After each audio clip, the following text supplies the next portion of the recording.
G'day Dark Realmers, it's horror author and illustrator Michael J. Elliott here with you again today. And today I'm looking at and reviewing The Silence, a Netflix original movie.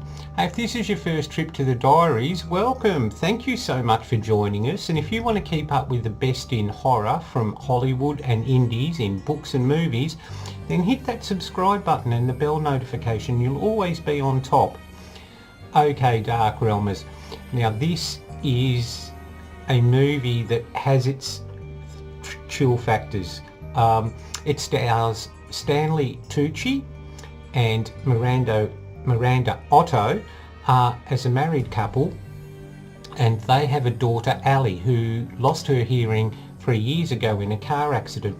Now the movie opens up with a group of, I don't know if they're actually archaeologists or people working on an underground site, but they hammer through a wall, a rock wall, and they release thousands upon thousands of these mutated creatures that have been living apparently in this totally dark environment for thousands upon thousands of years. And they have no eyes because they've adapted so well to the darkness that they hunt by sound, hence the name of the movie. Now, what I enjoyed about this movie is that we get to see an apocalypse from one family's perspective, and this is the perspective of Ali's family. And because they're all used to Ali's disability, they all can sign language and use sign language, and she's a very bright, vivacious girl. She doesn't let her lack of hearing stop her in any way. And the family are a little bit overprotective of her. There's a boy that she chats to regularly, and mother says, no, I don't think you're old enough to go out, and father says, who is he and what's he do? And they're more protective of her because of her disability, but she's a very capable young girl. Now, the story picks up where the authorities are telling people on TV, stay home, don't go out, don't make a noise, stay as quiet as possible. And we see scenes of these archaeologists being actually, eaten by these bat creatures, which are called Vespons.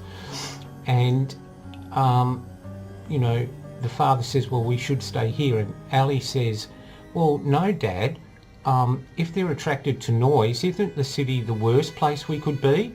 And so she's very logical like that. So they head out into the country, and it's amazing because it shows you how much as a society we rely on sound, and how it's such a part of our lives that when it becomes a threat, it instantly ratchets attention up. Now, we've got the family, we've got the dog, we've got, not putting him first of course, Dark Realmers, but yeah, he's there. We've got mum and dad, Ali's brother, Ali of course, and grandmother. And as they're driving along with their friend who's known as Uncle Rob, who's Stanley Tucci's best friend, a deer runs out and causes Rob's van to roll off the road, and he's pinned in there and there's no hope for him, and he knows that. And it's chilling, waiting for these creatures who have heard the noise of the car crash coming and homing in on it. So from there, Rob, takes his own life because, he knows that these creatures are going to get him one way or the other, and he fires off a few shots to draw them so that it gives the others a chance to escape. And you find yourself, sort of there hoping there's nothing's going to attract these creatures. And then of course the dog starts barking. Oh, instant giveaway. And they reluctantly, have to let the dog go because he's endangering all their lives. And of course Ali is devastated. then you have things like one of their mobile phones goes off and you're going, oh no, no, don't, oh. So the sounds that we take for granted, everyday dark realmers, that we don't give a second thought to, become a matter of life and death. And there's a scene where you see these creatures and they're sort of almost like bats, you know, hairless bats, you know, and they've got, you know, skin where their eyes should be and everything, and sharp fangs, and they're almost sort of like mini pterodactyl sort of things. And they're all lined up on power lines, and that very much reminded me of the scene from The Birds, the famous Alfred Hitchcock movie.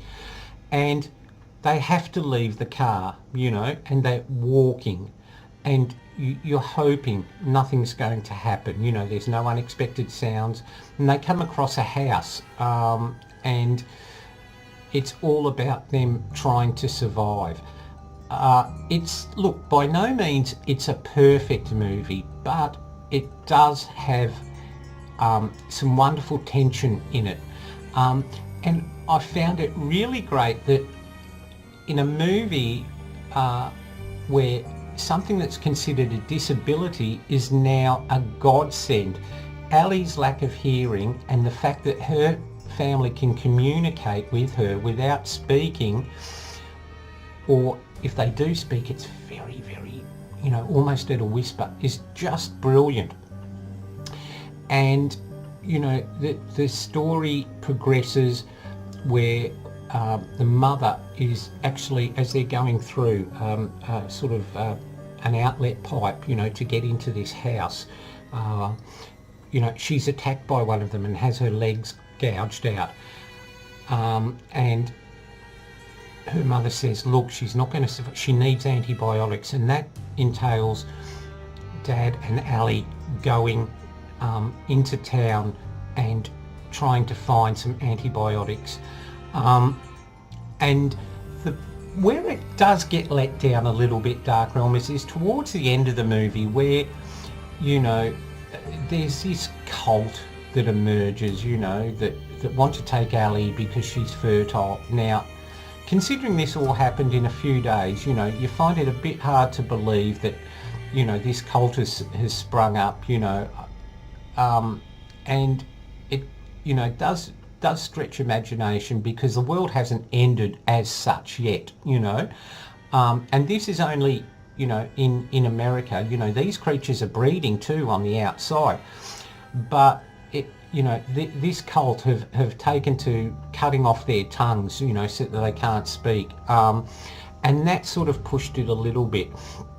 But the ending is very good because it doesn't just leave us with a, you know, the family have survived. It shows you what this new world will be like, and Ali says, you know, how will the world be now that we you know, have to adapt to silence? And it's a really, it makes you think, like I said, about how much we all rely on sound and how much we take it for granted, and that just how much of an impact something like this would happen. Just imagine, Dark Realmers, you couldn't have machinery running because of these things would home on it and attack. So the workers would all be massacred. You know, television, radio, things like that. Just everyday things that are such part and parcel of our lives are totally gone. Because these creatures are breeding at an enormous rate, and there's no natural predators because they've been, you know, like hidden away for millions of years.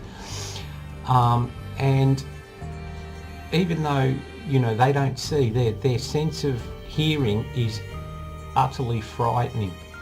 So I encourage you to check that out, you know, because it had me, you know, on the edge of my seat a few times, you know, chewing my nose, going, don't talk, you know, keep that noise down. And it really gets you in like that. As I said, it's not a perfect movie, Dark Realmers, but for what it attempts to do, it is really good. It's a slow build. It's not gory or horrific in a senseless way. You know, it's all about survival and coming to terms with a whole new world that's totally different from anything that we've known before. So you can check that one out on Netflix, Dark Realmers, and I'm sure you're going to enjoy that one. Okay then, Dark Realmers, well, you know, as I was going to say, you know, like, stay in the light, but yeah, it's more sound appropriate. So if you're going to go out exploring when there's strange new creatures around, remember, stay in the silence. Bye for now.